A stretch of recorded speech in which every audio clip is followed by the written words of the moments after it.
بسم اللہ الرحمن الرحیم۔ صحیح بخاری کا ہم نے مطالعہ شروع کیا تھا اور اس میں لاسٹ ٹائم ہم نے ڈسکس کیا خبر واحد کی حجیت کا جو چیپٹر ہے۔ خاص طور پہ جو لوگ حدیث کی حجیت کا مطلب ہوتا ہے یا حجت کا مطلب ہے کہ بائنڈنگ ہے، لازمی ہے اس کو لینا، اس میں کوئی آپ کے لیے آپشن نہیں ہے۔ جس طرح اللہ کی کتاب کو لینا لازم ہے، اسی طرح حدیث کو لینا بھی آپ کے لیے لازم ہے، بشرطے کہ وہ حدیث صحیح ہو، اتھینٹک ہو، وہ ایک بات علیحدہ ہے۔ لیکن کچھ لوگ بالکل ہی حدیث کی حجیت کے قائل نہیں ہیں کہ جی یہ خبر واحد ہے، قرآن میں اور حدیث کی اتھارٹی میں فرق کرتے ہیں اس کے نقل ہونے کے اعتبار سے، کہ قرآن تو تواتر سے نقل ہوا ہے اس لیے وہ حجت ہے، اور حدیث چونکہ اخبار احاد کے طریقے سے نقل ہوئی ہے، 1 2 4 راویوں سے نقل ہوئی ہے، اس لیے وہ حجت نہیں ہے، بائنڈنگ نہیں ہے۔ حالانکہ کسی میسج کے نقل کرنے والے لوگ جو ہیں وہ 1 ہیں، 2 ہیں، 4 ہیں، اس سے اس میسج کی اتھارٹی پہ کوئی فرق نہیں پڑتا۔ مثال کے طور پہ پرانے زمانے میں اس کی مثال یہ لی جا سکتی ہے کہ بادشاہ کا پیغام اگر ایک فرد لے کر جاتا تھا تو وہ اس کا مطلب یہ نہیں تھا کہ اب وہ بادشاہ کے پیغام کی اہمیت کم ہو گئی ہے اور اگلی کے لیے اس کی خلاف ورزی جائز ہو گئی ہے۔ وہ 2 افراد نے کسی کو بادشاہ کا پیغام پہنچایا یا 4 نے پہنچایا، کسی وزیر مشیر کو، یا 1 نے پہنچایا، وہ اس کی اتھارٹی برابر طور اگلا اس کو سمجھتا تھا اور اس پہ قائم ہوتی تھی۔ تو یہی معاملہ آج کل کی جدید ریاست میں قانون کا بھی ہے۔ اگر ریاستی قانون کے بارے میں خبر ایک بندے نے آپ کو دی ہے، 4 بندوں نے دی ہے، تو اس سے کوئی فرق نہیں پڑتا کہ جی آپ کو 100 بندوں نے بتایا ہے کہ جی ریاست کا قانون یہ ہے، تو اب وہ قانون جو ہے نا اس کی اہمیت 100 بندوں کی خبر دینے سے تو بن جاتی ہے، 1 نے خبر دی ہے تو اس کی وہ سگنیفیکنس نہیں بن پاتی۔ ایسا کچھ بھی نہیں۔ تو ایک قانون کس طرح سے آگے لوگوں تک پہنچتا ہے، یہ ایک سیکنڈری چیز ہے، ایک ثانوی چیز ہے۔ اسی طرح وہی جو ہے وہ کیسے لوگوں تک پہنچتی ہے، اگلی نسلوں تک، یہ ایک سیکنڈری چیز ہے۔ اصل چیز کیا ہے کہ اللہ اور اس کے رسول صلی اللہ علیہ وسلم حجت ہیں۔ یہ خود قرآن سے معلوم ہو گیا، آتی اللہ و آتی الرسول، جہاں اللہ کی اطاعت کا ذکر ہے وہاں رسول کی اطاعت کا ذکر ہے، تو دونوں کی اتھارٹی خود قرآن نے اسٹیبلش کر دی۔ تو اگر آپ قرآن کو مانتے ہیں کہ یہ کوئی پرائمری سورس ہے، تو اس نے خود اللہ کے رسول صلی اللہ علیہ وسلم کو بھی پرائمری سورسز میں ڈال دیا۔ اب قرآن کی بات کس طرح سے پہنچی، رسول کی بات کس طرح سے پہنچی، یہ اب اس کے بعد ایک ثانوی بحث ہے۔ بعض اوقات قرآن بھی فرد واحد سے پہنچ رہا تھا۔ ہم نے کہا کہ ایک صحابی آپ علیہ السلام سے آیات سنتا تھا اور جا کے اپنے گھر والوں کو خبر دیتا تھا، تو اب وہ گھر والے یہ نہیں کہتے تھے کہ بھئی ہم نے براہ راست جا کے اللہ کے رسول صلی اللہ علیہ وسلم سے تصدیق کرنی ہے کہ یہ قرآن کی آیات ہیں کہ نہیں، ٹھیک ہے، یا پھر یہ ہے کہ جب تک ہم 8-10 لوگوں سے مزید سن نہیں لیں گے کہ یہ قرآن کی آیات نازل ہوئی ہیں تو ہم یہ نہیں مانیں گے۔ تو سکھا آدمی جب بھی دین کی خبر آگے نقل کرے گا، بھلے وہ قرآن کی ہو، بھلے وہ سنت کی خبر ہو، تو اس سے حجت قائم ہوگی اگلی نسلوں کے اوپر۔ تو یہ جو لاسٹ چیپٹر تھا اس کا ہمارا یہ موضوع تھا، یہ سبجیکٹ تھا۔ تو اس کے اوپر ہم نے کہا تھا کہ فکر غامدی جو ہمارا خاص طور پہ کتاب ہے، اس میں امام شافعی کی الرسالہ کے حوالے سے ہم نے بحث کی ہے خبر واحد کی حجیت کے اوپر، کیونکہ سب سے عمدہ بحث امام شافعی علیہ الرحمہ نے کی ہے خبر واحد کی حجیت کے حوالے سے اپنی کتاب الرسالہ میں۔ اس کی وجہ یہ ہے کہ ان کے زمانے میں کچھ لوگوں نے اس کو چیلنج کرنا شروع کر دیا تھا، مطلب یہ مسئلہ پرانا ہے، لوگوں نے اس طرح سے فرق کرنا شروع کر دیا تھا خبر واحد میں اور قرآن کی حجیت میں۔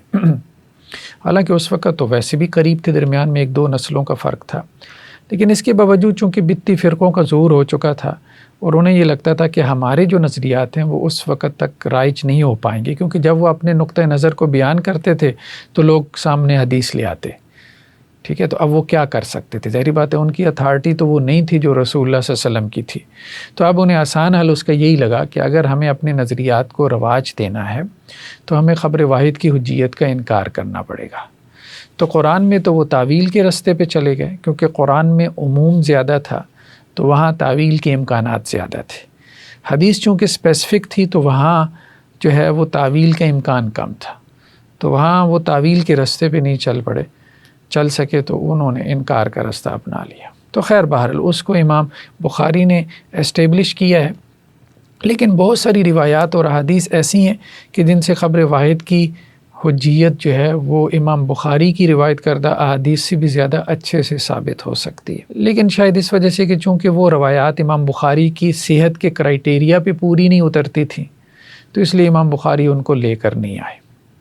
تو ان کے نالج میں تو ہوں گی، تو انہوں نے اپنا ایک کرائٹیریا مقرر کیا، تو دیگر سنن کی کتابوں میں وہ ہمیں روایات مل جاتی ہیں۔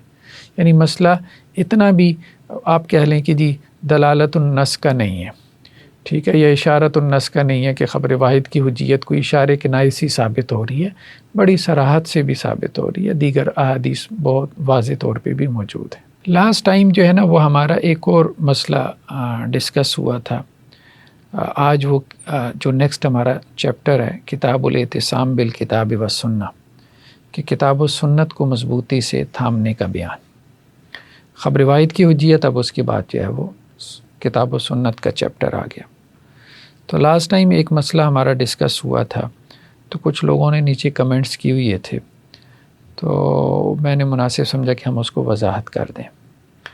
وہ مسئلہ تھا کہ اہل حدیث حضرات کے حوالے سے کہ وہ بہت ساری چیزوں کو جو ہے وہ مطلب ایک جملہ آیا کہ ان کے عقیدے میں خرابی ہے۔ اب ظاہری بات ہے کہ لوگوں کو یہ چیز ہضم نہیں ہوتی، لوگوں کو یہ چیز سمجھ نہیں آتی، پھر لوگ طرح طرح سے اس کو اپنے معنی بھی پہنانے کی کوشش کرتے ہیں۔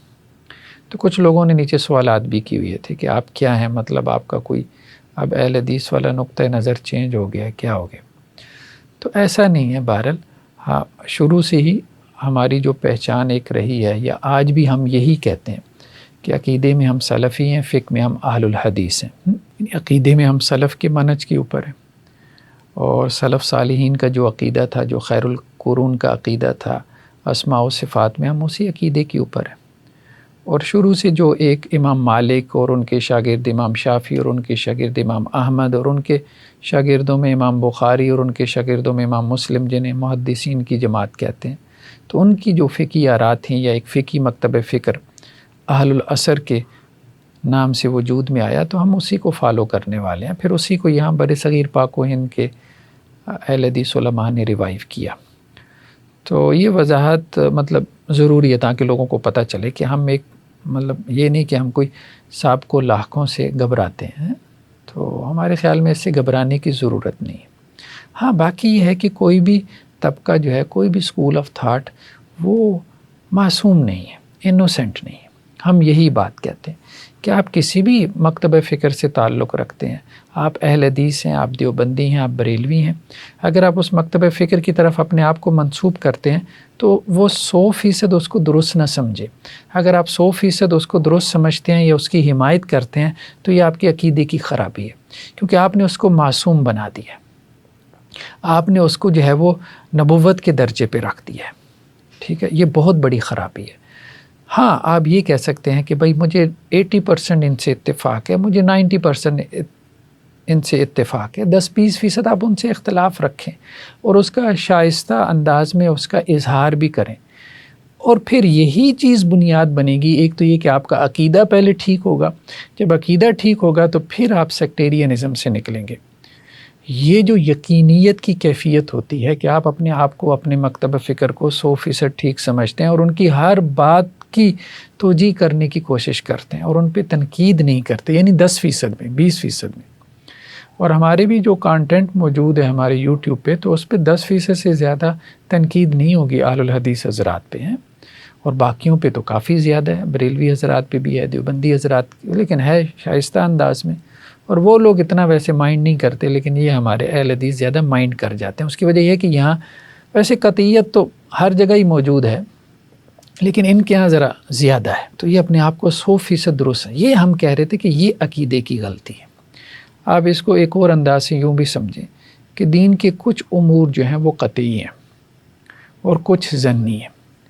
اس کا مطلب یہ بھی نہیں، ہم یہ بھی نہیں کہتے کہ کوئی چیز قطعی طور پہ ثابت نہیں ہے۔ کسی صاحب نے کمنٹ کیا آپ کے نزدیک کچھ بدعت نہیں ہے، نہیں، کفر بھی ہے، بدعت بھی ہے۔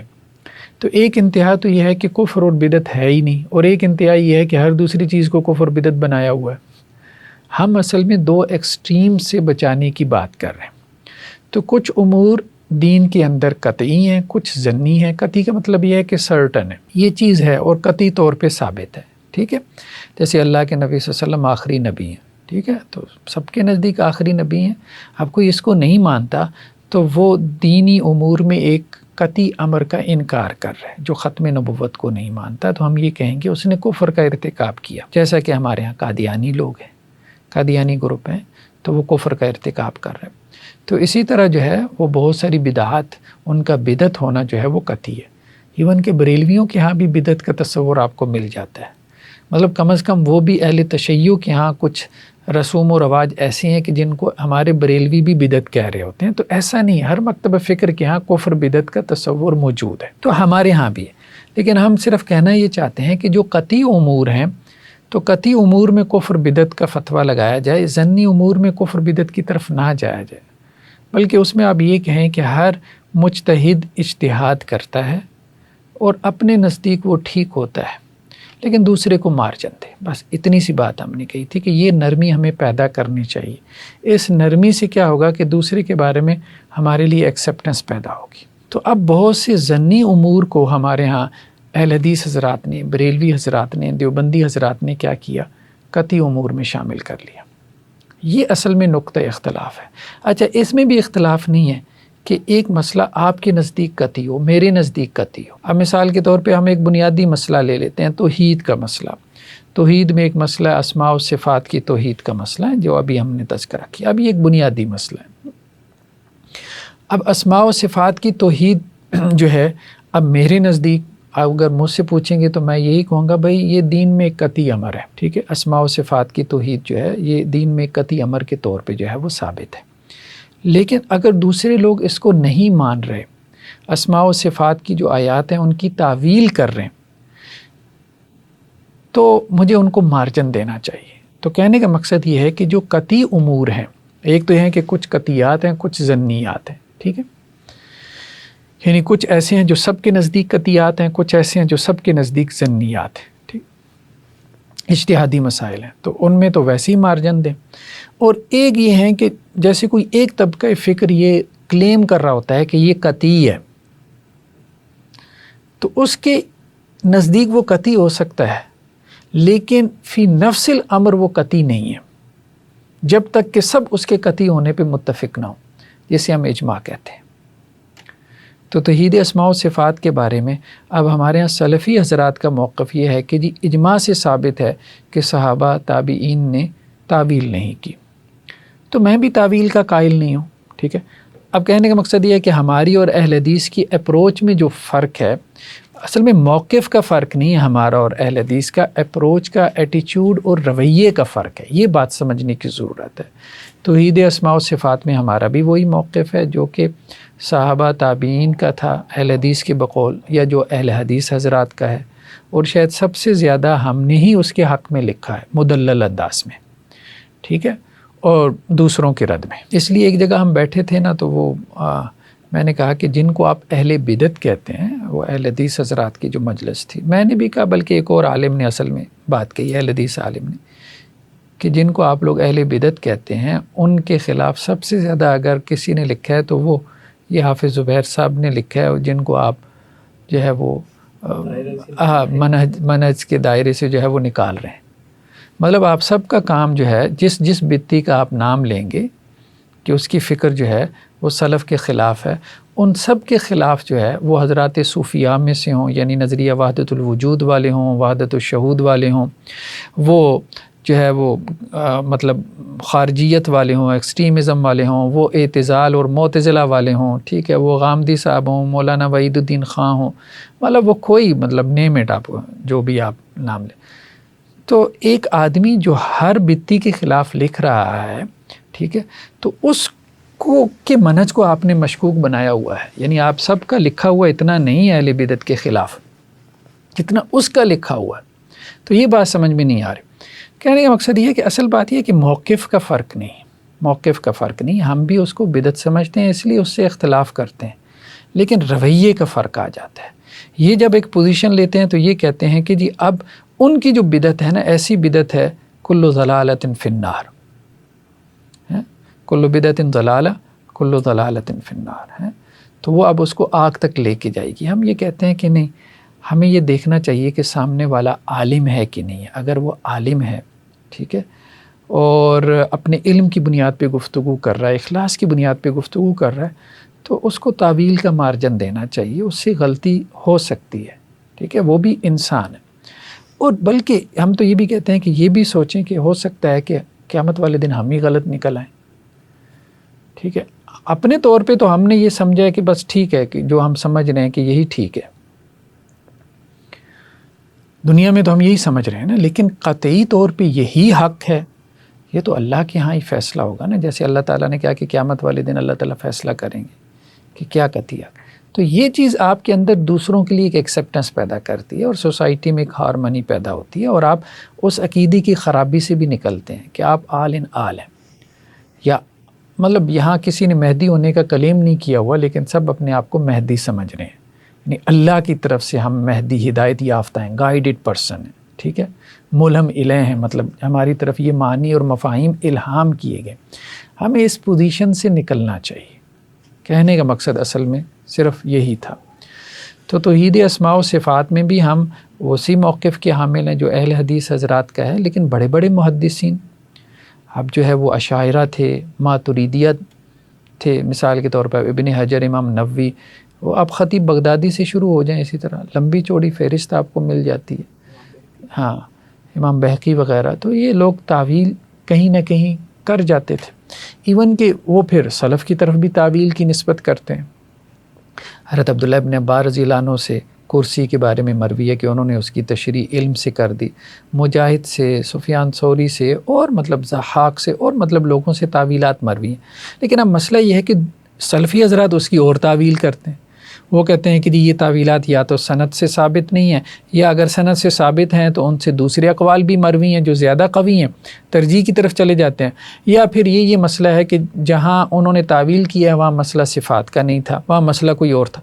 تو وہ دیکھیں پھر بات پھر وہی آ جاتی ہے کہ آپ کو ایک بات بنانی پڑتی ہے، ٹھیک ہے۔ تو اس کا مطلب یہ ہے کہ قطعی طور پہ وہ آپ کا یہ کہنا کہ جی اس کے اوپر صحابہ کا، تابعین کا، تبع تابعین کا اجماع ہے، تو یہ کہنا مشکل ہو جاتا ہے۔ باقی بات ٹھیک ہے۔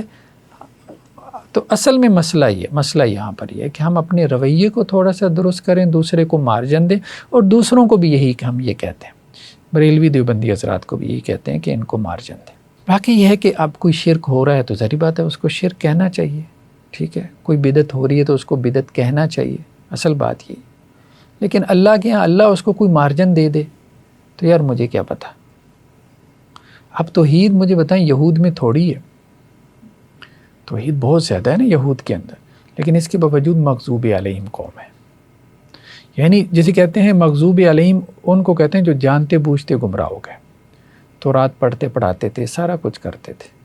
توحید میں وہ بہت سخت ہیں، یہودی جو ہے توحید میں بہت سخت ہے، آج بھی سخت ہے، آج بھی۔ اب دیکھیں نا، جیسے مطلب ہیں وہ ظالم اور سارا کچھ ہے، لیکن دیکھیں وہ حضرت عیسیٰ علیہ السلام کے جو مجسمے آج بھی وہ گرا رہے ہوتے ہیں، ٹھیک ہے، یہ جو یہودی ہیں نا اپنا یروشلم کے اندر۔ باقی ان کو دیکھ لیں، اپنا عیسائیوں کو، کرسچنس کو، تو ان کے اندر آپ کو ہمبلنس، عاجزی نظر آتی ہے۔ عقیدے کا معاملہ ان کا بگڑا ہوا ہے، یعنی عجیب بات ہے، یہودیوں میں اخلاق نظر نہیں آئیں گے، توحید ہے، ٹھیک ہے، اخلاق آپ کو کرسچین میں نظر آئیں گے، توحید نہیں ہے۔ تو اس کا مطلب یہ ہے کہ انسان متضاد چیزوں کو جمع کر سکتا ہے۔ مجھے بھی کسی نے یہ سوال کیا تھا کہ یہ کیسے ممکن ہے کہ اہل حدیث کا عقیدہ ٹھیک ہے اور ان کے اخلاق خراب ہے، مطلب آپ یہ کہہ بھی کیسے سکتے ہو، ٹھیک ہے۔ تو میں نے انہیں کہا کہ اصل بات یہ ہے کہ عقیدہ دو قسم پر ہے، ایک عقیدہ ہے اللہ کے بارے میں اور ایک انسانوں کے بارے میں۔ تو اہل حدیث کا عقیدہ اللہ کے بارے میں ٹھیک ہے، اس لیے اللہ کے حوالے سے وہ توحید کے اوپر قائم ہے۔ انسانوں کے بارے میں ان کا عقیدہ خراب ہے، ٹھیک ہے، مطلب انسانوں کو وہ کم تر سمجھتے ہیں، انسانوں کو وہ حقیر سمجھتے ہیں، انسانوں کو جو ہے وہ مطلب یہ سمجھتے ہیں کہ جی ہم قطعی طور پہ ٹھیک ہیں، وہ قطعی طور پہ غلط ہیں۔ اب یہاں سے کیونکہ انسانوں کے ساتھ آپ کا بیہیویئر ظاہری بات ہے انسانوں کے بارے میں عقیدے سے سامنے آئے گا، ٹھیک ہے، تو انہیں انسانوں کے بارے میں اپنے عقیدے کو ٹھیک کرنے کی ضرورت ہے۔ جیسے اب دیکھیں یہودی اللہ کے بارے میں عقیدہ چلو ان کا ٹھیک ہوگا، سو ٹھیک ہوگا، پتہ نہیں وہ بھی ٹھیک ہے کہ نہیں ہے، وہ بھی غالباً ٹھیک نہیں ہے، لیکن یہ ہے کہ انسانوں کے بارے میں تو قطعی طور پہ غلط ہے کہ انسانوں کو جنٹائل سمجھتے ہیں، یہی کہہ رہے ہیں ہمارے یہودی، یہی تو ان کا مسئلہ ہے۔ اب کرسچنز کو دیکھیں کہ وہ شرک میں پڑ گئے، لیکن وہاں سورہ مائدہ کے آخری رکوع میں دیکھیں کہ حضرت عیسیٰ علیہ السلام جو ہے وہ اللہ تعالیٰ سے کہہ رہے ہیں کہ یا اللہ اگر تو معاف کر دے تو تیرے بند۔ تو قرآن کی یہ جو آیات ہیں نا، یہ جو آیات ہیں بہرحال انسان کو بہت زیادہ غور و فکر کے اوپر مجبور کرتی ہیں۔ تو اس لیے آخرت میں اللہ نے کسی کے ساتھ کیا معاملہ کرنا ہے ہمارے علم میں نہیں ہے۔ جب یہ ہمارے علم میں نہیں ہے تو ہمارے اندر ہمبلنس پیدا ہو جاتی ہے۔ تو یہ ہمبلنس ہمارے ہیں، اسے وضاحتی بیان تو نہیں کہا جا سکتا، کیا یہ تو اعلان جنگ ہے جو آپ دے رہے ہیں۔ نہیں خیر بہرحال دیکھیں اعلان جنگ تو نہیں، ہمیں نا جو دین سے بات سمجھ میں آئی ہے ہمیں وہ کرتے رہنا چاہیے، اصل بات یہ۔ تو ہم تو یہی چاہتے ہیں کہ اہل حدیث حضرات، چونکہ ہم اپنی نسبت ان کی طرف کرتے ہیں اور ہم یہ سمجھتے ہیں ان میں خیر کا پہلو زیادہ ہے۔ اب دیکھیں یہ تھوڑا خیر کا پہلو ہے، سوشل میڈیا پہ دیکھیں لوگ سجدے کر رہے ہیں، پیروں کے پاؤں کے اندر پڑھ رہے ہیں، کم از کم اس گمراہی سے، اس ضلالت سے تو یہ لوگ بچے ہوئے ہیں۔ ٹھیک ہے، کتنی بڑی گمراہی اور ضلالت ہے کہ ایک انسان کو جو ہے وہ خدا کا درجہ دے دیا گیا سوسائٹی کے اندر، معاشرے کے اندر، ٹھیک ہے، اس سے تو یہ بچے۔ تو یہ بہت بڑا ان کا خیر کا پہلو۔ اب ان میں سے کچھ معقول لوگ مزید وہ اس طرف آئیں کہ خدا کے بارے میں انہوں نے اپنا عقیدہ درست کر لیا، انسانوں کے بارے میں بھی اپنا عقیدہ درست کر لیں، اپنے آپ کو انسانوں کے لیول پہ ہی سمجھیں، عام انسانوں کے۔ ومن احسن قولا ممن دعا الی اللہ وعمل صالحا وقال اننی من المسلمین۔ میں بھی عام مسلمانوں میں سے ہوں، میں کوئی خاص نہیں ہوں، کوئی اسپیشل نہیں ہوں، ٹھیک ہے، مجھ سے بھی غلطی ہو سکتی ہے، یا اہل حدیث حضرات سے بھی غلطی ہو سکتی ہے۔ ہر چیز کو قطعی اور سرٹن نہ بنا لیں۔ جن چیزوں میں اختلاف ہو گیا ہے اس میں اپنی ایک رائے رکھیں، اس کو بیان بھی کریں، لیکن دوسرے کو مارجن دیں۔ اب دیکھیں نا کہ وہ بخاری کی روایت ہے کہ کتے کی وجہ سے ایک فاحشہ عورت کی جو ہے وہ بخشش ہو گئی، صحیح بخاری کی روایت ہے، کتے کی وجہ سے کتے کو پانی پلا دیا۔ اب ہمارے ہاں کوئی بندہ جو ہے، کوئی بھی آدمی اب ایک فاحشہ، ایک طوائف کو جو ہے وہ حقیر سمجھے، ٹھیک ہے، تو ہم یہ کہہ رہے ہیں کہ یہ اس کی عقیدے کی غلطی ہوگی، یہ اللہ کے بارے میں نہیں، انسانوں کے بارے میں اس کا عقیدہ غلط ہے۔ کل کو ہو سکتا ہے وہ فاحشہ عورت جنت میں پہنچی ہو۔ اور صحیح بخاری کی روایت ہے کہ ایک مجاہد جہنم میں جائے گا، ایک سخی جہنم میں جائے گا، ایک قاری قرآن جہنم میں جائے گا ریاکاری کی وجہ سے۔ تو ہم بظاہر عمل کے اوپر کچھ نہیں کہہ سکتے، دلوں کے احوال اللہ تعالیٰ جانتا ہے، ٹھیک ہے۔ تو ایک انسان کو کہاں غلطی لگی ہے، اس کو کتنا مارجن دینا ہے، وہ بھی تو روایت ہے نا کہ ایک آدمی نے کہا کہ اپنی اولاد سے کہ جب میں فوت ہو جاؤں تو مجھے جو ہے وہ جلا کے راکھ بنا کے سمندر میں میری راکھ اڑا دینا۔ تو جب وہ اللہ کے سامنے پیش ہوا تو اللہ نے کہا تو نے ایسا کیوں کیا؟ اس نے کہا یا اللہ مجھے یہ تھا کہ تو مجھے عذاب نہ دے، تو جب میں ریزہ ریزہ ہو کے بکھر جاؤں گا۔ تو اب اس نے اللہ کی قدرت پہ شک کیا، اللہ کی مطلب کتنا بڑا عقیدے کی غلطی ہے، اللہ نے اسے معاف کر دیا۔ کیوں؟ وجہ کیا تھی؟ وجہ اللہ کا خوف تھا، ڈر تھا۔ تو صرف غلطی کو نہیں دیکھتے، غلطی کے پیچھے وجوہات کو بھی دیکھتے ہیں، ریزنز کیا ہیں، کسی کو کیوں غلطی لگ رہی ہے۔ دیکھیں اب شرک کر رہے ہیں، عیسائی شرک کر رہے ہیں، لیکن عیسیٰ علیہ السلام کے بغض میں نہیں، محبت میں کر رہے ہیں، یعنی غلطی کی وجہ دیکھیں، مطلب ان کا رتبہ جو ہے، مطلب ہم یہ کہہ رہے ہیں کہ شرک تو شرک ہی رہے گا، ٹھیک ہے۔ جیسے قانون ہوتا ہے نا، جرم کی وجہ جو ہے نا، وجہ ضرور دیکھی جاتی ہے، اس کی وجہ سے وہ جو جرم کی شناخت ہے نا وہ کم اور زیادہ ہو سکے، اس کی ریزن کی وجہ سے۔ تو بہت سارے فیکٹرز کو ہمارے یہاں نہیں دیکھا جاتا، لوگ اس بات کو نہیں سمجھتے۔ تو کہنے کا مقصد یہ ہے کہ ہم یہی کہتے ہیں اہل حدیث حضرات اپنے آپ سے کوئی 10% اختلاف کریں، بریلوی اپنے آپ سے 10% اختلاف کریں، دیوبندی اپنے آپ سے 10% اختلاف کریں، بس یہ کافی ہے ان کا عقیدہ ٹھیک کرنے کے لیے جو انسانوں کے بارے میں، اور انسانوں کے بارے میں غلط عقیدہ بھی آپ کو جہنم میں لے کے جا سکتا ہے۔ حدیثوں میں آتا ہے نا کہ اپنے بھائی کو حقیر مت سمجھو، اپنے آپ سے بہتر سمجھو، ٹھیک ہے۔ اب ایسی روایتیں بھی ہمیں ملتی ہیں کہ ایک آدمی آپ علیہ السلام کی مجلس میں بیٹھتا تھا جس کو حمار، گدھا کہا جاتا تھا، وہ آپ علیہ السلام کو ہساتا تھا، لوگوں نے اس کا نام رکھا ہوا تھا گدھا۔ شراب کا عادی تھا، ایک دفعہ شراب پی، آپ کی مجلس میں لایا گیا، اللہ کے نبی صلی اللہ علیہ وسلم نے کہا کوڑے لگاؤ، پھر شراب پی، پھر کہا کوڑے لگاؤ، تیسری مرتبہ، چوتھی مرتبہ لایا گیا، کسی نے اس کو تانا دے دیا، شرم نہیں آتی اس کو؟ آپ علیہ السلام کی مجلس میں چوتھی مرتبہ لایا جائے، اللہ کے رسول نے کہا نہ کہو۔ اس کے دل میں اللہ اور اس کے رسول کی محبت ہے، میں جانتا ہوں۔ چوتھی مرتبہ حد قائم ہو رہی ہے، آپ علیہ السلام ایک جملہ نہیں کہنے دے رہے اور آپ کی مجلس میں حد قائم ہو رہی۔ ٹھیک ہے، ایک آدمی کے اندر کی باطن کی کیا کیفیات ہے، اس کا اللہ اور اس کے رسول کے ساتھ کیا تعلق ہے، ظاہر پتہ نہیں اس کا کیسا ہو، ہم یہ نہیں جانتے۔ ایک اور روایت ہمیں ملتی ہے کہ پچھلی قوموں میں ایک شخص تھا، وہ اپنے ایک بھائی کو برائی میں دیکھتا، اس کو نصیحت کرتا، وہ نہیں سمجھتا تھا۔ ایک دن وہ تنگ آ گیا، کہنے لگا اللہ تجھے معاف نہیں کرے گا،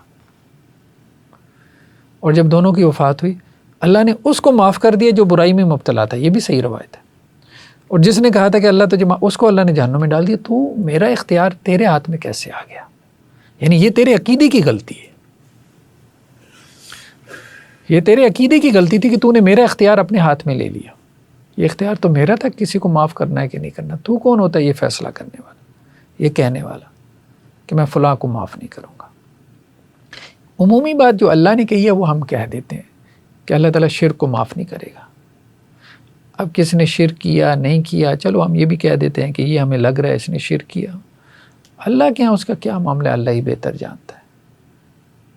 تو اس لیے جب ہم نے یہ بات کہی تھی نا، تو یہ لوگوں کو ہلا دیتی ہے نا کہ جی اہل حدیث جہنم میں جائیں گے، بریلوی جنت میں جا سکتے ہیں یا دیوبندی جہنم میں جائیں گے، بریلوی جنت میں جا سکتے ہیں، ٹھیک ہے، یا اہل حدیث ہی جنت میں جائیں گے، بریلوی دیوبندی سارے جہنم میں جائیں گے۔ اب یہ باتیں ظاہری بات ہے، جو جن فرقوں سے وابستہ ہیں ان کو یہ چیزیں ہلا دیتی ہیں نا، یہ چیزیں ہلا دیتی ہیں، لیکن جب تک یہ ہلیں گے نہیں اندر سے، تنہائی میں یہ سوچ کے ہلیں گے نہیں، تو اس وقت تک اپنی اصلاح پہ آمادہ نہیں ہوں گے۔ خیر بہرحال یہ کچھ باتیں تھیں، ہم نے کہا کہ اس کو ہم واضح کر دیں۔ اس کے شروع میں جو ہے یہ فتح الباری سے ابن حجر علیہ رحمہ سے ایک قول لے کر آئیں کہ ابن بطال نے کہا لا عصمت لأحد الا فی کتاب اللہ او فی سنت رسول او فی اجماع العلماء علی معنی فی احدہما۔ تین چیزیں جو ہے نا ان میں عصمت ہے، بس اصل بات یہی ہے، تین چیزوں میں عصمت ہے۔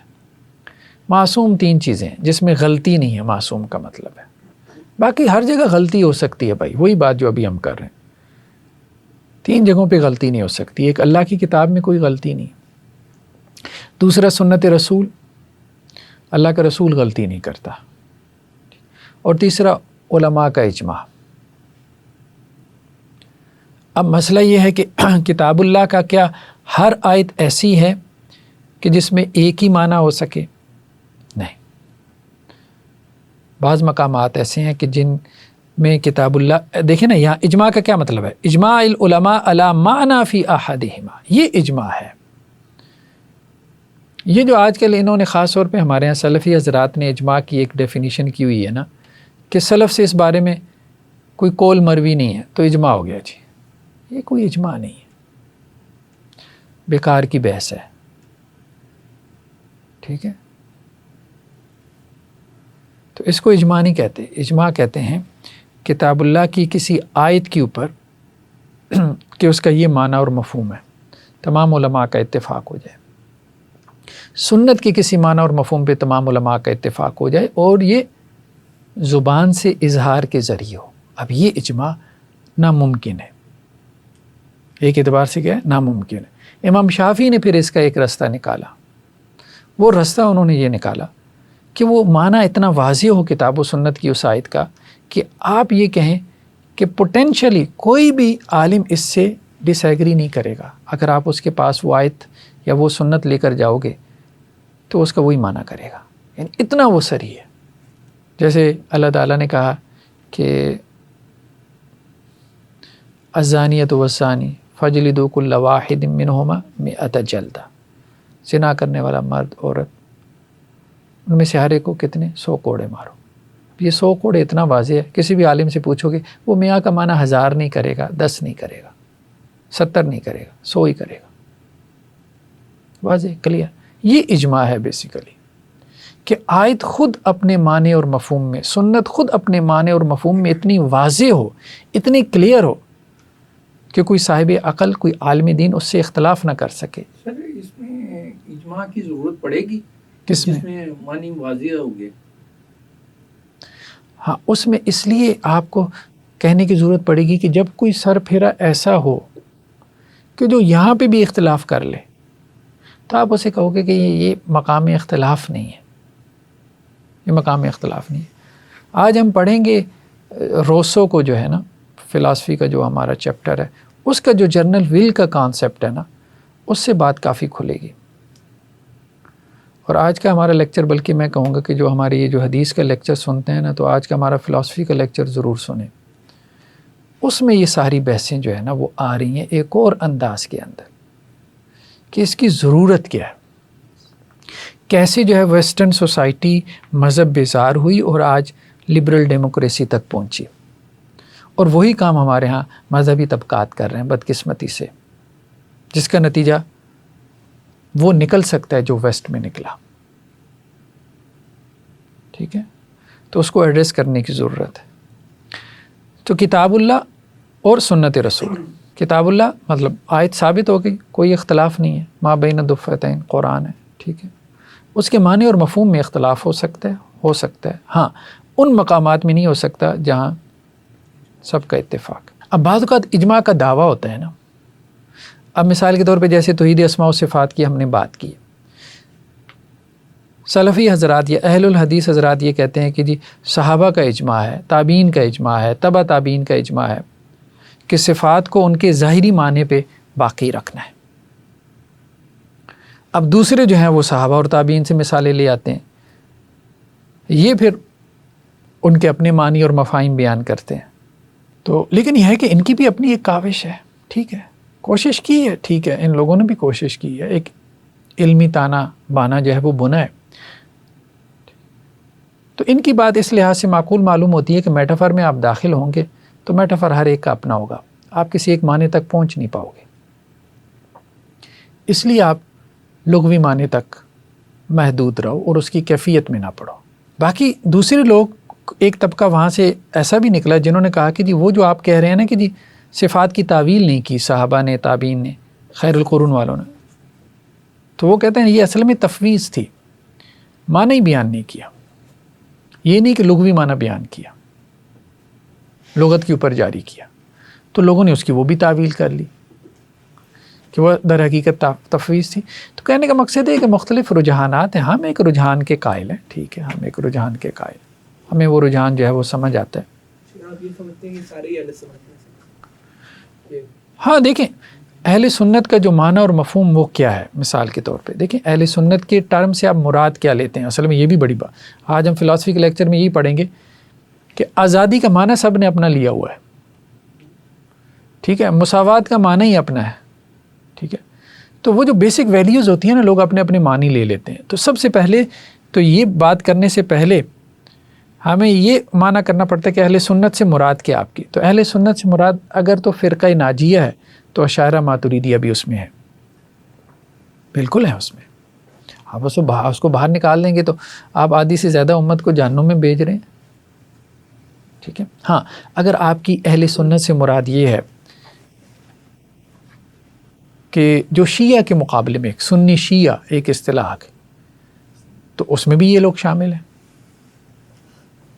ہاں اگر آپ کی اہل سنت سے مراد یہ ہے جیسا کہ سلفی حضرات یہ کہتے ہیں کہ جی جو صحابہ، تابعین اور تبع تابعین کے منہج کے مطابق کتاب و سنت کی جو ہے وہ تعبیر کرتے ہیں، ٹھیک ہے، تو اس اعتبار سے اگر کوئی سلفی کہہ لیتا ہے کہ ہم سلفی اہل سنت ہیں تو اس پہ ہمیں زیادہ مخالفت اس کی نہیں کرنی چاہیے، اس لیے کہ وہ کسی کو جہنم کی وہ ٹکٹ نہیں دے رہا، بس اپنی ایک وابستگی یا اپنا ایک بیان دے رہا ہے، اس کے بیان سے آپ اختلاف کر سکتے ہو کہ نہیں آپ یہ جو کہہ رہے ہو کہ جی صحابہ تابعین وغیرہ جو ہے وہ اپنا حقیقی معنی کا جو ہے وہ اجرا کرتے تھے، ہمارے نزدیک وہ تفویض کرتے تھے، آپ اس کے مطابق اپنی بات کر سکتے ہو۔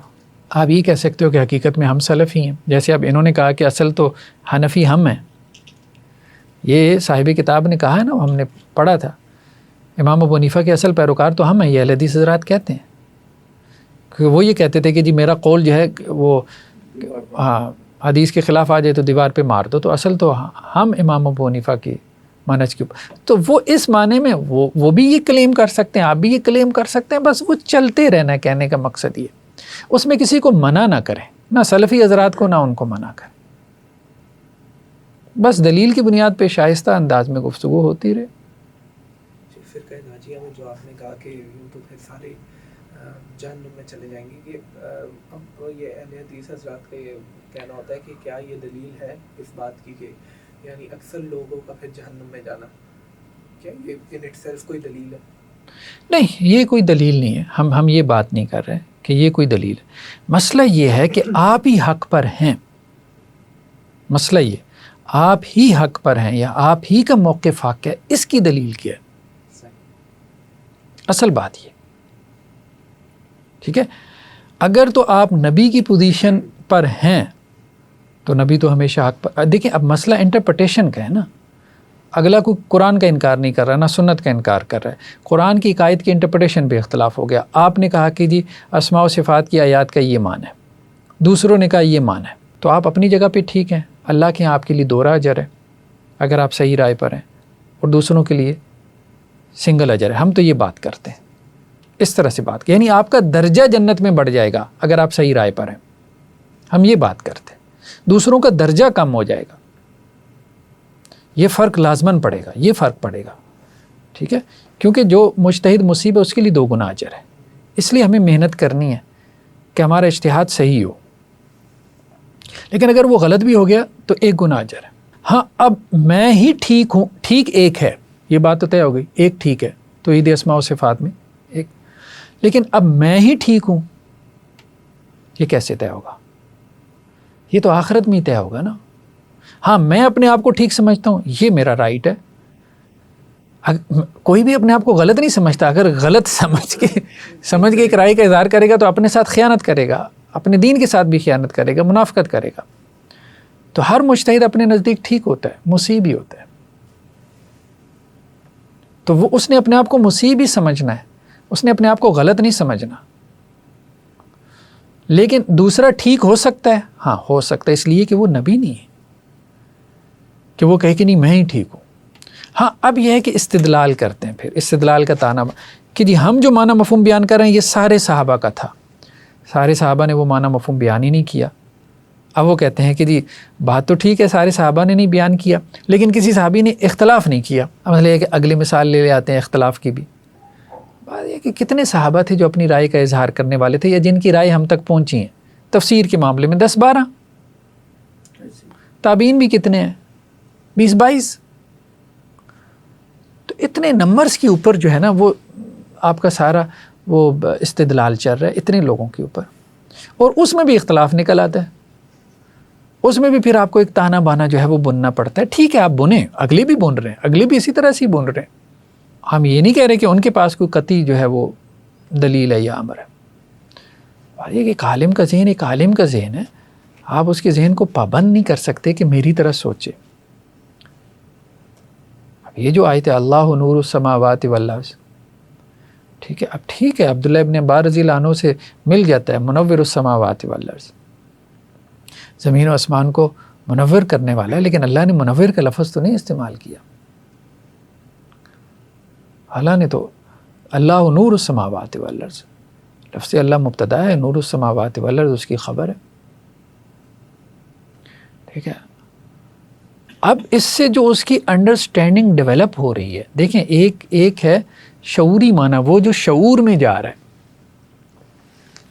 وہ معنی پھر چھوٹا ہوتا ہے، وہ معنی جو اس کے احوال پہ طاری ہو رہا ہوتا ہے نا، وہ معنی بہت بڑا ہوتا ہے اور بعض اوقات وہ ناقابل بیان ہوتا ہے۔ اسی کو کہا جاتا ہے کہ اللہ کی کبریائی اور اللہ تعالیٰ کی عظمت، کہ جو انسان کے وجود کے اوپر خشیت طاری کرتی ہے، خاص طور پہ ایک عالم کے اوپر، کہ جب اسے اللہ کی معرفت حاصل ہوتی ہے۔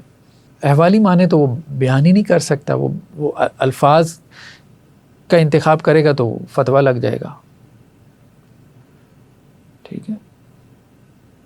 تو صرف مسئلہ یہ نہیں ہے کہ اس کے شعور میں کیا معنی آ رہا ہے، ایک یہ ہے کہ اس کے اوپر کیفیت کیا طاری ہو رہی ہے، وہ بھی تو ایک معنی ہے جس کی وجہ سے اس کے اوپر وہ کیفیت طاری ہو رہی ہے۔ اچھا شعور والا تو اس نے تانا بانا بنا ہے، مجھے بتائیں یہ جو اس کے اوپر حال طاری ہو رہا ہے اس کا اس نے کون سا تانا بانا بنا ہے؟ اس کا تو اس نے کوئی تانا بانا نہیں بنا، یہ تو اس آیت کا اثر ہے جو اس کے وجود کے اوپر جو ہے وہ اپنی کیفیت چھوڑ رہا ہے. تو اللہ تعالیٰ نور ہے، یا کچھ آیات ایسی، کچھ روایات بھی ہمیں مل جاتی ہیں. ٹھیک ہے، جیسے آپ علیہ السلام کے حوالے سے جو معراج کا سفر ہے، سیدہ عائشہ رضی اللہ عنہا نے کہا تھا کہ وہ تو نور ہے، اس کو کون دیکھ سکتا ہے، یا اس کا حجاب جو ہے وہ نور ہے. بہرحال کچھ کہنا مشکل ہے. ہاں یہ ایک بات ہے کہ اللہ تعالیٰ کے بارے میں یہ اس طرح سے انداز کیوں اختیار کیا گیا کہ اس کی آنکھیں ہیں، اس کا چہرہ ہے. اب دیکھیں لوگوں کو سوالات پیدا ہوئے، لوگوں نے مختلف طرح سے جوابات دیے. ہندو فلاسفی میں بھی یہ سوال پیدا ہوا کہ جی ہمارے بت انسانی شکل کی، عام طور پہ انسانی شکل کی، عام طور پر ٹھیک ہے وہ گنیش بھی ہے، وہ سارا کچھ بھی ہے، لیکن اصل انسانی شکل ہی ہے، میجورٹی ان کے. تو خدا کو انسانی روپ میں کیوں دیکھ رہے ہیں؟ یا وہ کہتے ہیں اصل میں انسان کی خواہش ہے. بعض لوگوں نے کہا کہ وہ اپنے روپ میں خدا کو دیکھنا چاہتا ہے، اس لیے اس نے سارے بت بھی جو ہے وہ انسانی شکل کے بنائے. دوسرا مسئلہ یہ پیدا ہوا کہ اصل میں اگر خدا کسی اور شکل میں اس کے سامنے آ گیا نا تو اس سے ایکسیپٹ نہیں ہوگا انسان سے. ایکسیپٹ اس لیے نہیں ہوگا کہ اس کے نزدیک احسن تقویم، بہترین شکل یہی ہے جس سے وہ مانوس ہے انسان. تو کہنے کا مقصد یہ ہے کہ یہ مسئلہ مانوسیت کا بھی ہو سکتا ہے. ہم یہ کہہ رہے ہیں کہ اللہ تعالیٰ نے اپنے ہاتھوں کا، اپنی آنکھوں کا، ان چیزوں کا کیوں تذکرہ کیا جائے روایات میں، اللہ کی انگلیوں کا. اب یہ ظاہری بات ہے یہ سب انسان، اللہ نے اپنے چہرے کا ذکر کیا، یہ سب انسانی اعضاء ہیں. ٹھیک ہے، اب جو سلفی نریٹو ہے نا، سلفی نریٹو تو یہ کہتا ہے کہ حقیقی معنی آپ بیان کریں، کیفیت سے بچیں. اللہ تعالیٰ یہی بتلانا چاہتے تھے، یہی بتلانا چاہتے تھے. ٹھیک ہے، لیکن یہ کیوں بتلانا چاہتے تھے؟ اچھا اس میں جو ہے نا وہ جو روایت آتی ہے نا، اللہ کے نبی صلی اللہ علیہ وسلم نے کہا، مسند احمد کی صحیح روایت ہے کہ میں نے تمہارے پروردگار کو احسن صورت میں دیکھا.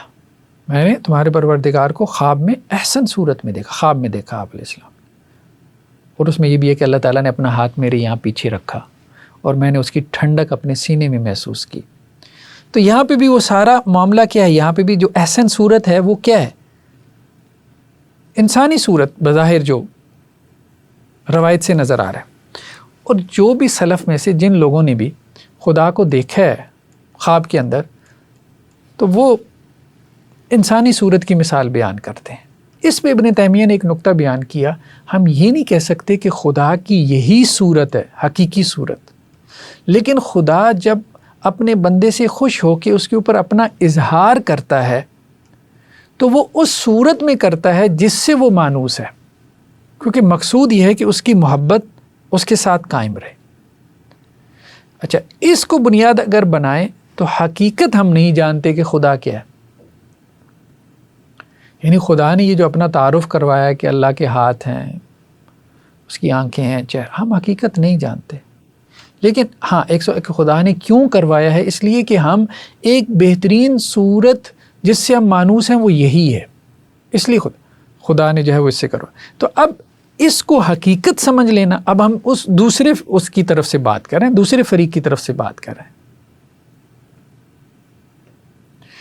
تو اس لیے وہ ادھر چلا گیا، میٹافر کی طرف چلا گیا کہ آپ پھر ایسا ہے کہ اگر یہی وجہ ہے تو پھر آپ جاتی کیوں لٹل میننگ کی طرف جاؤ ہی نہیں، تاکہ شبہ ہی نہ پیدا ہو، کوئی اسی کو حقیقت نہ سمجھ لے. اچھا سلفی بھی یہ نہیں کہتے کہ یہی حقیقت ہے، وہ کہتے ہیں کہ کیفیت ہمیں نہیں معلوم. ہاں وہ بھی کیفیت کی نفی کر کے وہ بھی اس کو حقیقت نہیں مانتے. لفظ کا لغوی معنی تو مانتے ہیں کہ اس کا حقیقی معنی مراد ہوگا، لیکن ذات کی حقیقت یہی ہے تو وہ نہیں کہتے کہ ذات کی حقیقت یہی ہے.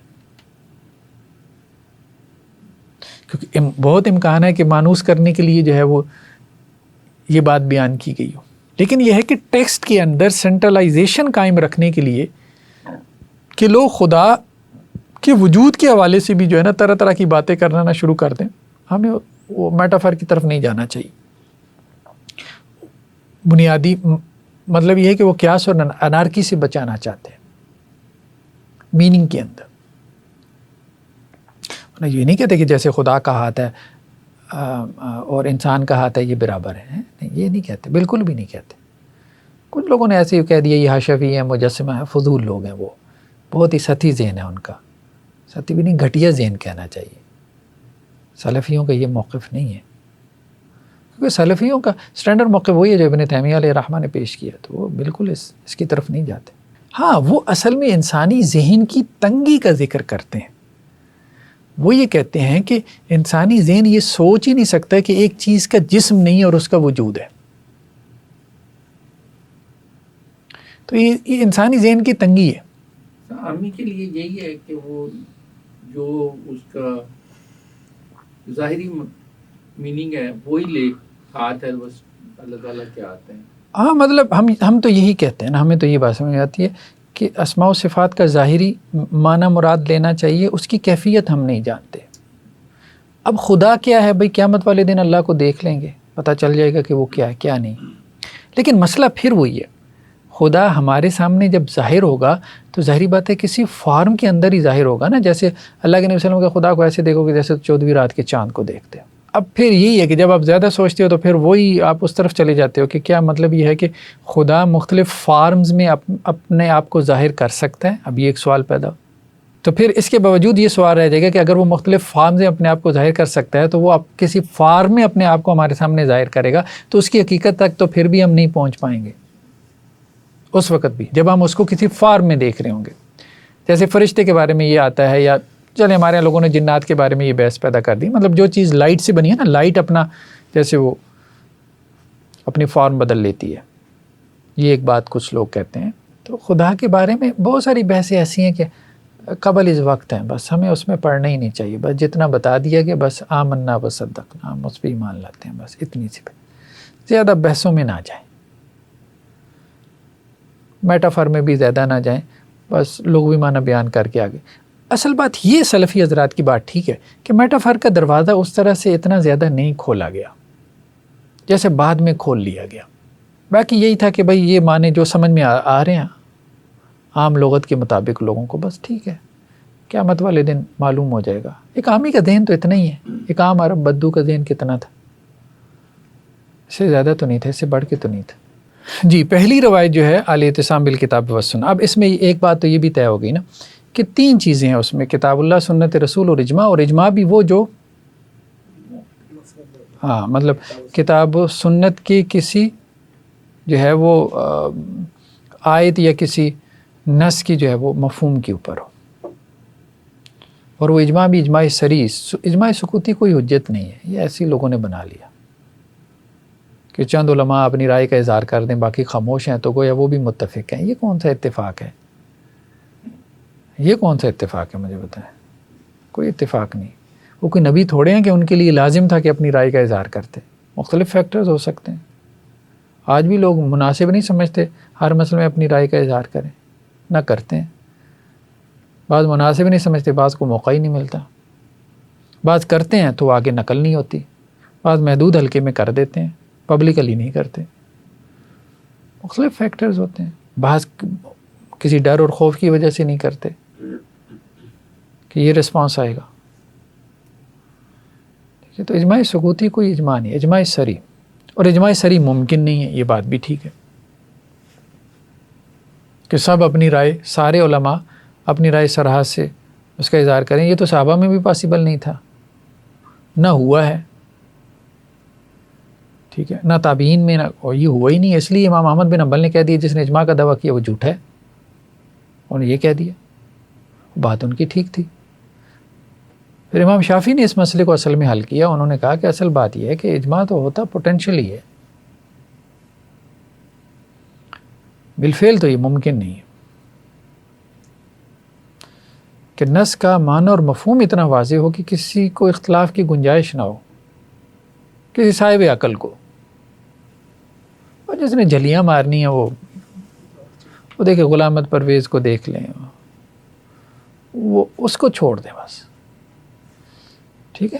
لیکن علماء کے طبقے سے جو روایت کا امین ہے، جو کسی روایت کی طرف اپنی نسبت رکھتا ہے، تو وہ جو ہے نا وہ اختلاف نہیں کرے گا، لیکن اگر اس نے اختلاف کر دیا اس کا مطلب یہ ہے کہ وہاں گنجائش موجود ہے، اور اس کو پھر رحمت سمجھو، وہاں سختیاں نہ پیدا کرو، پھر اس کو جو ہے وہ ظنی الدلالہ سمجھو، ان نصوص کو، اس کو پھر قطعی بنا کے جو ہے نا وہ دوسروں کو اندر بار نہ کرتے رہو منہج کے نام پہ یا عقیدے کے نام پہ، طارق بن شہاب سے انہوں نے کہا کہ ایک یہودی نے حضرت عمر رضی اللہ عنہ سے کہا اے امیر المومنین، اگر یہ آیت ہمارے اوپر نازل ہوتی نا الیوم اکملت لکم دینکم واتممت علیکم نعمتی، کہ آج کے دن میں نے تمہارے لیے تمہارے دین کو مکمل کر دیا اور تم پر اپنی نعمت کو پورا کر دیا، دین مکمل ہے، دین اسلام، اور نعمت سے مراد بھی کیا ہے؟ دین کی نعمت۔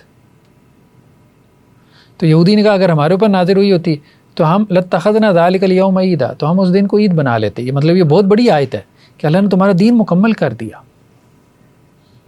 ٹھیک ہے۔ تو حضرت عمر نے کہا انی لاعلم ای یوم نزلت هذه الآیہ، مجھے پتہ ہے یہ آیت کب نازل ہوئی، نزلت یوم عرفہ فی یوم جمعہ، جمعے کا دن تھا، عرفہ کا دن تھا، یعنی آلریڈی ہمارا تو تھا ہی عید کا دن، یوم عرفہ بھی عید کا دن ہے، جمعہ بھی عید کا دن ہے، ہماری تو ڈبل عید والے دن یہ نازل ہوا، تم کہتے ہو عید کا دن بنا لو آلریڈی ہمارا عید کے دن ہی یہ آیت نازل ہوئی ہے، تمہارے لیے یہ خوشی کا دن ہی تھا، اور ہم خوشی مناتے ہیں کہ اللہ نے ہمیں یہ کہا ہے کہ تمہارا دین میں نے مکمل کر دیا۔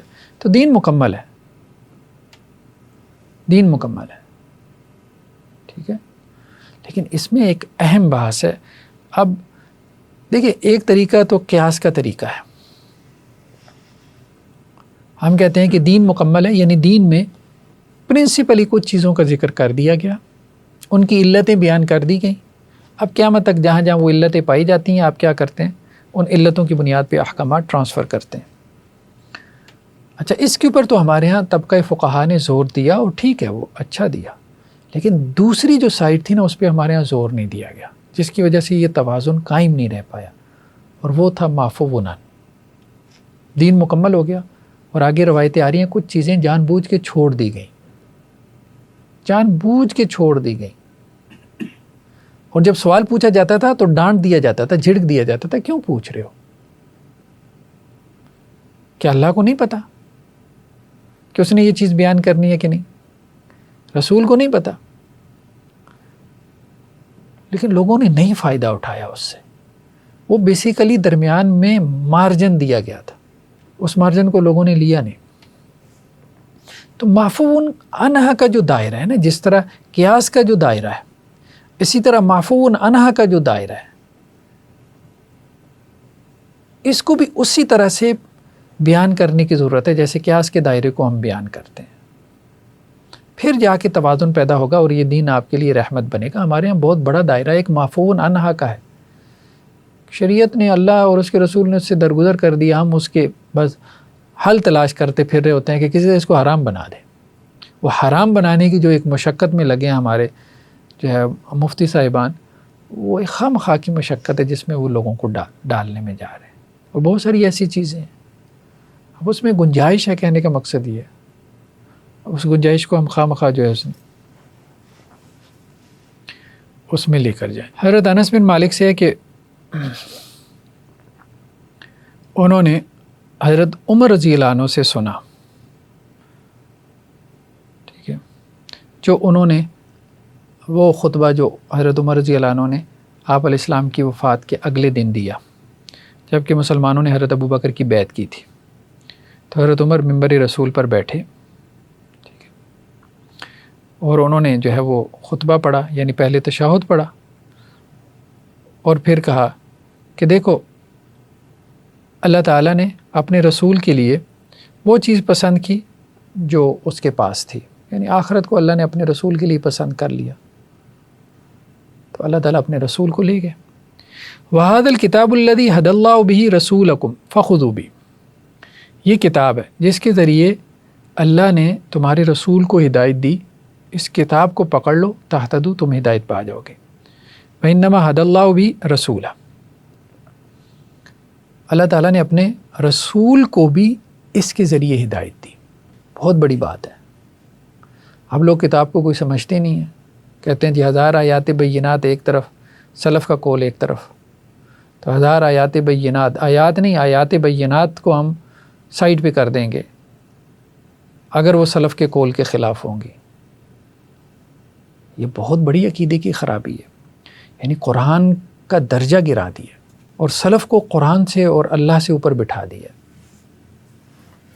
ایسے بیانات تو سوشل میڈیا پہ عام آ رہے ہیں۔ یہی سلف پرستی ہے، یہی سلف پرستی ہے۔ یہ ویسی بت پرستی کی طرح کی سیلف پرستی ہے. لیکن پھر وہی بات ہے, ہم یہ نہیں کہیں گے کہ اللہ تعالیٰ آخرت میں ان کو کوئی جہنم میں پھینکے گا. ہم یہی کہیں گے کہ یہ عقیدے کی غلطی ہے اور بہت بڑی غلطی ہے.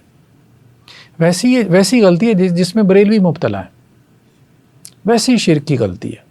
اللہ تعالیٰ ان کے ساتھ بھی درگزر کر سکتا ہے, ان کے ساتھ بھی درگزر کر سکتا ہے, لیکن یہ فتنہ ویسے ہی فتنہ ہے, شرک کا فتنہ. تو اب یہ الفاظ کیا ہیں؟ وَهَذَا الْكِتَابَ الَّذِي هَدَى اللَّهُ بِهِ رَسُولَكُمْ. اب یہ سارے سلف نہیں تھے یہی تو سارے سلف تھے جن کی حجیت آپ قائم کر رہے ہو کتاب اللہ کے اوپر. اور وہ سلف کیا کہہ رہے ہیں؟ حضرت عمر رضی اللہ عنہ منبر رسول پہ بیٹھ کے سارے ان سلف صحابہ کی موجودگی میں کہہ رہے ہیں کہ یہ اصل میں حجت ہے, اور یہ اتنی بڑی حجت ہے کہ اللہ کے رسول کو بھی اسی سے ہدایت ملی ہے, اس کتاب سے. تو ہم اس کتاب کے مقابلے میں کچھ نہیں. وہ خود کہہ رہے ہیں ہم اس کتاب کے مقابلے میں کچھ نہیں. اب آپ کہتے ہیں کہ جی نہیں, ان کی رائے آ جائے تو ان کو کتاب سمجھنے میں غلطی لگتی تھی. کیوں نہیں لگتی تھی؟ بہت واقع معروف ہے ان کو کتاب سمجھنے میں غلطی لگ گئی. ایون کہ حضرت عمر رضی اللہ عنہ کو لگ گئی حق مہر کے مسئلے میں. ایک خاتون نے کہا کہ جی آپ کیسے کہہ سکتے ہو کہ جی آپ حق مہر مقرر کرو گے؟ اللہ تعالیٰ نے کہا کہ قنطار بھی ہو سکتا ہے, سونے چاندی کا ڈھیر بھی حق مہر میں ہو سکتا ہے. حضرت عمر نے رجوع کر لیا. تو ایک عام بوڑھی عورت نے جو ہے وہ اس کا فہم قرآن کے بارے میں حضرت عمر سے زیادہ درست نکلا. تو اس بات سے جو ہے وہ ہمیں اب نکلنا ہے. یہ نہیں ہے کہ جی اب مطلب یہ ہے کہ جی اپنی طرف سے ہم مصادر شریعت گھڑنا شروع کر دیں, سورسز آف شریعہ. اپنی طرف سے سورسز آف شریعہ نئے بنانے کی ضرورت نہیں ہے. جیسے کسی نے عقل کو سورس آف شریعہ بنا لیا, کسی نے فطرت کو بنا لیا, کسی نے فقہا کو بنا لیا, اور کسی نے سلف کو بنا لیا. سورسز آف شریعہ دو ہی ہیں, کتاب اللہ, سنت رسول, یا ان کے فہم کے اوپر اجماع. وہ علیحدہ سے نہیں ہے, وہ علیحدہ سے نہیں. اصل چیز کتاب و سنت. امام بخاری نے بھی پورا چیپٹر باندھا ہے الاعتصام بالکتاب والسنہ. نام تو سلف کا لیا کوئی نہیں ہے, یہ ان کے اصول فقہ ہیں. یہ تو نہیں کہا کہ والسلف الصالحین, کتاب و سنت کے ساتھ اعتصام اور پھر سلف صالحین کے ساتھ نہیں. سلف صالحین کی رائے کو مد نظر رکھا جائے گا, فقہا کی رائے کو بھی مد نظر رکھا جائے گا, اس پہ غور و فکر بھی کیا جائے گا. ہم صرف بات کریں کہ حجت کیا ہے. حجت صرف دو ہی چیزیں ہیں, کتاب اللہ, سنت رسول. جس طرح اہل حدیث حضرات بار بار یہ کہتے رہے کہ جی وہ جی فقہا کی بات نہیں سنیں گے ہم کتاب و سنت کے مقابلے میں, تو یہی بات آج اسی شد و مت کے ساتھ کہنے کی ضرورت ہے کہ سلف کی بات ہم نہیں سنیں گے کتاب و سنت کے مقابلے میں. نبی ایک ہی ہے, نبی ایک ہی ہے. اہل تشیع نے 12 امام بنا لیے, آپ نے آگے سے جو ہے وہ ان سے زیادہ بنا لیے, مطلب ان کے بھی معصوم ہیں, ٹھیک ہے, تو آپ نے ان سے زیادہ معصوم بنا لیے. اور عملاً جہاں چاہتے ہیں اختلاف بھی کر لیتے ہیں سلف سے. حضرت عمر رضی اللہ عنہ نے اتفاق کے ساتھ فیصلہ کیا, سارے سلف کا فیصلہ ہے کہ 3 طلاقیں جو ہے وہ ایک مجلس کی 3 ہوں گی. آپ نے سارے سلف اڑا دیے, ٹھیک ہے. آپ نے کہا جی نہیں, کتاب و سنت جو ہے نا وہ سلف کے اوپر حجت ہے. تو جہاں چاہا وہاں کتاب و سنت کو حجت بنا لیا. جہاں کسی دوسرے کے موقف سے اختلاف کرنا تھا تو وہاں آپ نے کہا جی نہیں, اب وہاں چونکہ دلیل ہے کوئی نہیں, تو اب یہاں دلیل کیا ہے, سلف ہیں. اور سلف بھی ایسی دلیل ہے کہ وہ سلف سے بھی ان کے لیے ثابت کرنا. اچھا سلف نے یہ بات کہاں کہی ہے, تو وہ 2-4 صحابہ سے زیادہ قول ملتا کوئی نہیں ہے. کہتے ہیں جی باقی سارے خاموش ہیں, تو باقی ساروں کو وہ قول پہنچا تھا, یہ کیسے ثابت ہوگا؟ جبکہ صحابہ کرام مختلف ممالک میں پھیل چکے تھے, ایک نے ایک بات کہی, ٹھیک ہے, تو باقی تک وہ بات پہنچی تھی. وہ ایک بہت ہی موہوم سی بات کے اوپر کھڑے ہیں, جسے کہتے ہیں نا وہ مکڑی کا جو جالا ہے, بس مکڑی کی جالی کی طرح کی ایک کمزور بات کے اوپر کھڑے ہیں, اور اس کو برہان اور فرقان جو ہے جیسی دلیل سمجھا ہوا ہے. ٹھیک ہے, آپ کا دل مطمئن ہے تو آپ بھائی کرتے رہو, لیکن دوسرے لوگوں کو اللہ تعالیٰ نے فہم, شعور اور عقل دی ہے, تو انالیسس کریں گے نا, ایسے تو نہیں. تو اجماع حجت ہے, اصل بات یہ اجماع حجت ہے. اجماع بھلے سلف کا ہو بھلے خلف کا ہو, اجماع حجت ہے. اور اجماع بھی اجماع سری, اور وہ ہم نے کہا وہ ہو ہی نہیں سکتا, اور وہ ایک ہی صورت میں ہے ہو سکتا ہے جو امام شافعی نے کہا ہے کہ کتاب و سنت کی نص اتنی سری ہو کسی کو اختلاف کی گنجائش ہی نہ ہو پائے. اور یہاں کون ہے جو ہر دوسری جگہ اختلاف کرتا ہے؟ مجھے بتائیں، کوئی بھی نہیں. اس طرح اختلافات ہیں بہت زیادہ بھی ہیں، فقہا کے ہیں، محدثین کے ہیں، صحابہ کے ہیں، تابعین کے ہیں. اصول تفسیر میں ہم نے پڑھا تھا بہت ساری صحابہ اور تابعین کی تفسیریں ایسی ہیں انسان جو ہے وہ مطلب اس کو بیان نہیں کر سکتا. 10% تو ایسی ہے جو اسرائیلیات سے لی ہوئی ہے، وہ تو یہودیوں کی ہے. جو ہمارے یہاں صحابہ اور تابعین نے بیان کر دی ان کے یہاں بس ٹھیک تھا. اب اس کو سلف کی تفسیر کے نام سے ہم یہودی تفسیر ایکسیپٹ کر لیں قرآن کی، اور اس سے کوئی اختلاف کرے تو اب آپ کہیں کہ جی اب یہ نہیں. ایک مسلمان جو ہے یہ بھی تو دیکھنا ہے نا سلف نے کہاں سے لیا، سلف نے کہاں سے لیا، ان کی تفسیر کی بنیاد کیا تھی؟ لغت عرب تھی تو ان کی تفسیر کو ترجیح ہوگی کیونکہ وہ لغت ہم سے زیادہ جانتے تھے. لیکن اگر ان کی تفسیر کی بنیاد اسرائیلیات تھی تو یہودیوں سے ہم زیادہ بہتر قرآن جانتے ہیں، سیدھی سی بات ہے. یہ تو ہم کبھی نہیں کہیں گے کہ یہودی ہم سے بہتر جانتے ہیں، بھلے وہ آپ علیہ السلام کے زمانے کے ہوں یا سلف کے زمانے کے یہودی ہوں. ٹھیک ہے، وہاں ہم اپنا آپ کیوں کم کریں؟ تو لوگوں نے گہرائی میں جا کے اس میں غور نہیں کیا. تو ان چیزوں کو خیر بہرحال غور کرنے کی ضرورت ہے. اور اس وقت ضرورت اس بات کی ہے کہ ہم کتاب و سنت کی اتھارٹی کی دوبارہ ایک زبردست بنیاد کے اوپر مہم چلائیں. کتاب و سنت کی اتھارٹی جو سب کے اوپر قائم ہو، سلف کے اوپر بھی قائم ہو اور خلف کے اوپر بھی قائم ہو. ٹھیک ہے، جس کو لوگوں نے صرف نا اپنے لیے وہ ایک بنا لیا، دھوکے کا سامان بنا لیا سلف. اب بس وہ دیکھیں فقہا والے تو کم از کم یہ ہے کہ اپنی آراء جو ہے نا فقہا کی وہ لے آتے ہیں، واضح طور پہ لے آتے ہیں. ٹھیک ہے، کیونکہ علوم مدون ہو گئے تھے نا. تو یہاں ان کے لیے تو یہ بھی بڑا مسئلہ ہوتا ہے کہ ان کے لیے 2-4 سلف سے زیادہ قول لانا بھی مشکل ہو جاتا ہے. مطلب سلف تو لاکھوں میں تھے اور 2-4 سے فتویٰ ملتا ہے تو جی سلف کا یہ قول ہے. یہ کیا بات ہے؟ لاکھوں کی رائے لے کر آؤ نا جی. وہ تو ہوتا نہیں ہے. تو چلو یہ ثابت کر دو کہ لاکھوں تک وہ رائے پہنچی تھی، یہ بھی پاسبل نہیں ہے. تو اب کیسے پتہ چلے کہ ان لاکھوں کا اتفاق تھا؟ پھر 2-4 کی رائے حجت ہونے کا یہ قول جو ہے نا، پھر اس کا مطلب یہ ہے کہ سلف کی رائے جس پہ اجماع نہیں ہے تو وہ بھی حجت ہو سکتی ہے. تو پھر یہی تو ان کو نبی بنا رہے ہو، یہی تو نبی بنا رہے ہو. اور پیچھے دلیل بھی کہ خیر القرون. بھائی خیر القرون میں تو جنگیں بھی ہوئی ہیں، پھر جنگ والجمع صفین بھی ہوئی ہے. کسی ایک کو تو خطا پہ مانیں گے نا. ٹھیک ہے، خیر القرون میں تو پھر آپ کے خروج بھی ہوئے ہیں. سب سے زیادہ خروج تو آپ کے خیر القرون میں ہوئے ہیں، اور آج آپ خروج کے قائل ہی نہیں ہیں. اور بڑے بڑے سلف نے کیے ہیں. تو یہ ہے کہ بہت ساری چیزوں کو لوگوں نے بہت سطحی انداز میں، مطلب یہ جو غیر علمی اور سطحی ایک جو رویہ ہے یہ بہت زیادہ آپ کہہ لیں کہ جی پھیل چکا ہے. گہرائی نہیں ہے چیزوں میں. یعنی ہم رائے فالو کر لیں لیکن اس میں اس کو حجت نہ مانیں.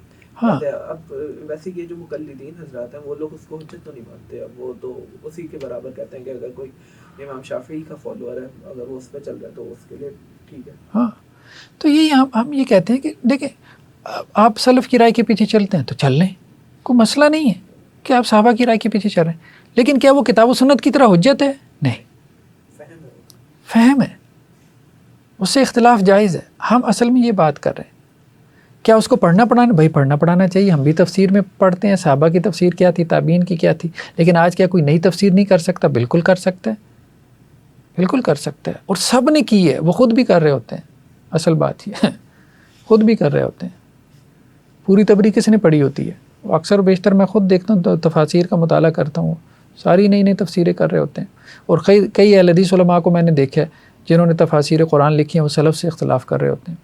تو یہ سب عملاً سب بھی ایسے کر رہے ہیں. لیکن بس بہرحال وہی ہے کہ اگلے کو خاموش کروانا ہے، اس کے لیے انہیں بس وہ ایک نعرہ ہاتھ آ گیا بس کہ اگلے کے منہ کو ہم بند کروا سکیں. عوامی نعرہ بس، کیونکہ عوام الناس کا ذہن تو اتنا ہوتا کوئی نہیں ہے نا، ان کے پاس کوئی علم ہوتا ہے. تو اصل چیز یہ کہ کتاب و سنت کی جو اتھارٹی ہے یہ بیسیکلی ہم اس کو اسٹیبلش کریں ہر چیز کے اوپر. اور بات یہ کہ کتاب و سنت کا معنی اور مفہوم بھی جو ہے نا وہ عالم بیان کرے گا، عامی نہیں. عامی سلف کی پیروی کرے یہ زیادہ بہتر ہے، عامی فقہا کی محدثین کی پیروی کرے یہ زیادہ بہتر ہے. ٹھیک ہے. لیکن ایک عالم کو آپ مجبور نہیں کر سکتے کہ جی وہ سلف کی، فقہا کی، محدثین کی پیروی کرے. وہ اگر سمجھتا ہے کہ اس معاملے میں ان کا موقف ٹھیک ہے تو ان کے پیچھے چلے، اگر اسے اس معاملے میں ان کا موقف ٹھیک نہیں نظر آتا تو وہ ان سے اختلاف کر سکتا ہے. بس تہذیب کے دائرے میں رکھتے ہوئے بس اتنی سی بات ہے. یہ کل خلاصہ ہے. میں چلیں جی، سبحانک اللہم و بحمدک.